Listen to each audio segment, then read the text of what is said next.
Hey, what is going on, guys? Welcome back to another video. So we are now done with day 3 of the World Junior Championships. Every single team has played 2 games, and I think there's a lot to take away from these 2 games. So I thought it'd be a fun idea to give you 6 takeaways from these first 3 days in these 2 games on some of the players, some of the teams, some of the NHL implications going forward. So without further ado, let's dive into it. My first takeaway: Macklin Celebrini is the real deal. I don't think that this is a shocker. He has been the talk of the tournament. He had a solid first game against Finland. He was very active throughout the entire game, ended up jamming home a goal against Finland. Controversial review that took a while to take, but he was great in the Finland game, and then obviously explodes in the Latvia game, has a goal and 4 assists. They just absolutely beat the shit out of Latvia, but he in particular was by far the best player on the ice, and that is as a 17-year-old playing with a lot of 18, 19-year-olds. Celebrini, yes, I have been saying it for a while. This kid, not a Bedard. Do not equate him Bedard, but he is in that next tier of a Jack Hughes, Nathan MacKinnon kind of talent. He is going to be a franchise center. I wouldn't put him in an Austin Matthews. I think it was like McDavid, Bedard, then that second tier, 1.5 tier was an Austin Matthews, then more of a McKinnon and Hughes. I think Macklin Celebrini is in that tier, in my opinion. You look at him in terms of his college production, 25 points in 15 games, slightly under Adam Fantilli's production last year, but he is 8 months younger than Adam Fantilli. Fantilli had an October birthday. Celebrini has a goddamn June birthday, so he's basically 2/3 of a year younger than Adam Fantilli, so that obviously works in his favor. So when just looking at him, he seems like the best forward in the entire tournament. Just overall, his game, he's so smooth in transition. His shot, while maybe not the hardest, is very deceptive and has a very quick release. So I think Macklin Celebrini, although for me, it was already decided, like, based on how he tore up college, like the first 2 to 3 weeks, I was like, this kid's the first overall pick. Pack it up, fight for second place.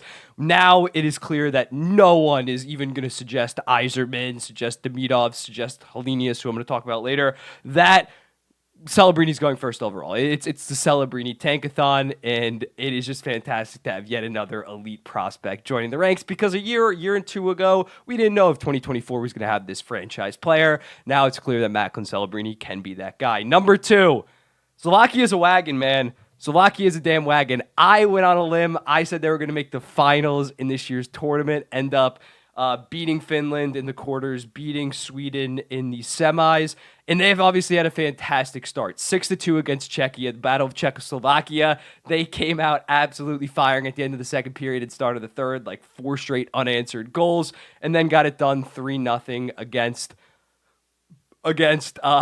who they beat. They beat Switzerland 3-0. So they have been fantastic, and it starts in net. Adam Gajan has been fantastic. I probably should have had him on my top 10 goalie prospects looking back on it. He just barely missed. He's playing fantastic. He has a 2-0 record. Played both of their back-to-backs, has 1 goal against average per game, and a .969. And again, I predicted him to win goalie of the tournament. That's tracking pretty well. If Slovakia is going to go far, especially in the knockout stages, they're going to need him to play fantastic. And when looking at it ahead, you got guys like Hanzik having 2 goals, 1 assist, 3 points. Meshar got 3 points. Petrovsky has 3 goals, 1 assist, and 4 points.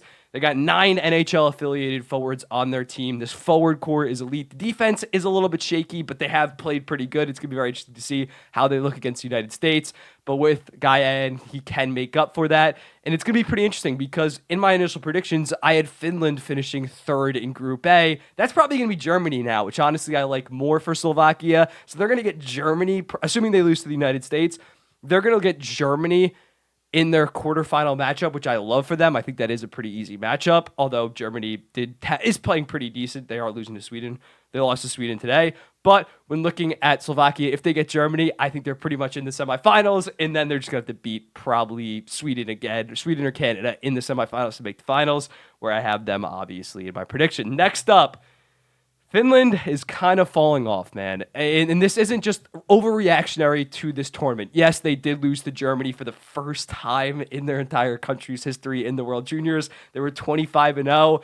And yes, they did dominate that game. Shots were 43-28. But again, you need to get the result there. I don't care about out dominating. You have dominated Germany for so many goddamn years. And on top of that, against Canada, they definitely They played okay, but Canada definitely dominated possession, ended up losing 5-2 in that game. They didn't look like the Finland teams of past. And just when looking at them in previous results, obviously won the gold in 2014, won it in 2016, won it in 2019, yet they didn't make the finals in 2022, but have not had nearly the success. And in terms of churning out NHL talent, from 2013 to 2017, they pumped out Barkov, Saros, Lehkonen, Rantanen, Aho, Hintz, Laine, Heiskanen. From 2018 to 2021, Kakaniemi, Rupari, Kakko, Michelli, Lundell, and Aturatu. It has been a stark fall off in recent years, and they've only had 2 first-round picks in 2022 and 2020. 2 first-round picks in the last 4 drafts. So this has been a trend. Finland had maybe their golden generation from 2013 to 2017, and it has been a pretty stark fall off since. I'm not sure what the answer is in terms of this. Maybe Liga just isn't as good as a league as in previous years. They're not churning out a bunch of talent. I don't think they're going to build a Finnish development program like the United States, but clearly something is happening. This is such a stark fall off. And in terms of even the guys drafted from 2018 to 2022, none of them are really emerging besides maybe a Michelli. So when looking at it, Finland, not to say it's turning into a big 3, obviously Russia, big 4 in terms of pumping out talent, but genuinely from that 2013 to 2017 sample size, Finland was probably pumping out in terms of stars, maybe not overall quantity, but in terms of quality, they were out pumping out Sweden, out pumping out Russia, out producing like top end stars. That has not been the case, obviously, so they need some type of massive change on a junior level potentially. Number 4, I'm scared about the United States defense. Obviously, they've gotten both results. They won 4-1 and then obviously blew Switzerland out today for 11-3.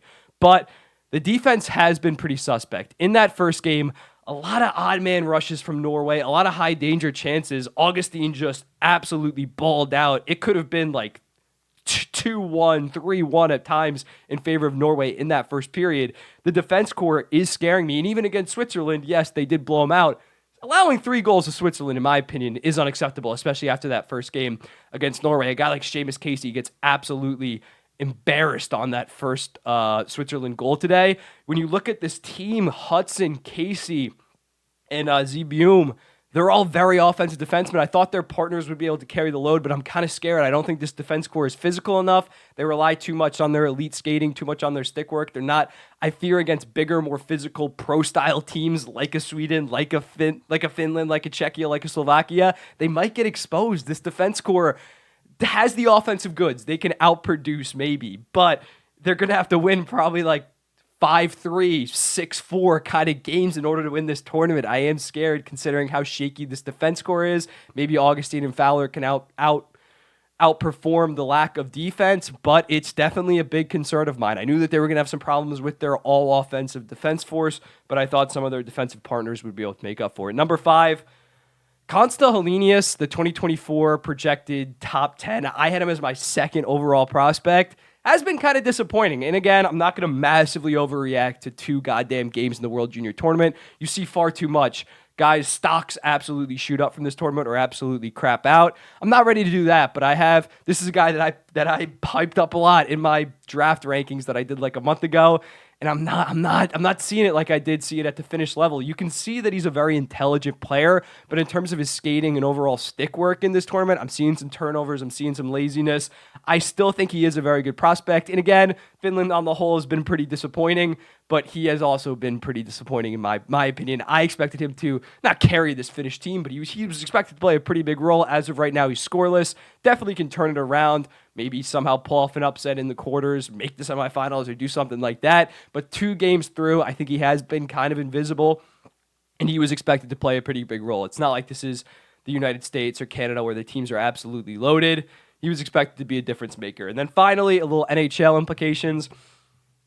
I think Robert Thomas and Jimmy Snuggerud are going to be a fantastic duo. Snuggerud has 4 goals, 1 assist in 2 games. He has an absolute rocket of a shot. That's not really shocking anybody, but you look at him, he's maybe not a play driver at Minnesota this year. He has like 11 goals, only 6 assists in 18 games. He has a fantastic shot, and him playing with a guy like Robert Thomas that is very pass first, that is going to be an extremely fun duo to watch at the NHL level. I was maybe sleeping on Jimmy Snuggerud a little bit coming to this tournament. I think with Snuggerud, he does need that very elite center. Last year, he had Logan Cooley, so he was able to rack up like 50 points in 40 goddamn games. And obviously, at the World Juniors level, he has elite center play around him, elite playmakers. So he is yet again producing at a very high level with that amazing shot. I can easily see Robert Thomas being 85, 90 points, Jimmy Snuggerud getting 35 to 40 goals in 2 to 3 years. Not next year, not Snuggerud's rookie year. He's going to be putting up that. But if I'm a St. Louis Blues fan and I'm watching Snuggerud with all these absolute snipes, and I have one of the best playmaking passing centers in the entire league that's only 25 years old, I am absolutely licking my chops. So in terms of the St. Louis Blues, their future is looking pretty bright. But overall, those are just 6 takeaways I have from the early stages of the World Juniors. Let me know in the comments, what do you think about this? Thank you for watching. I'm a little bit sick, as you can tell from my nose. I've been blowing it all day, but happy to get a video out, and I'll be seeing you in the next one.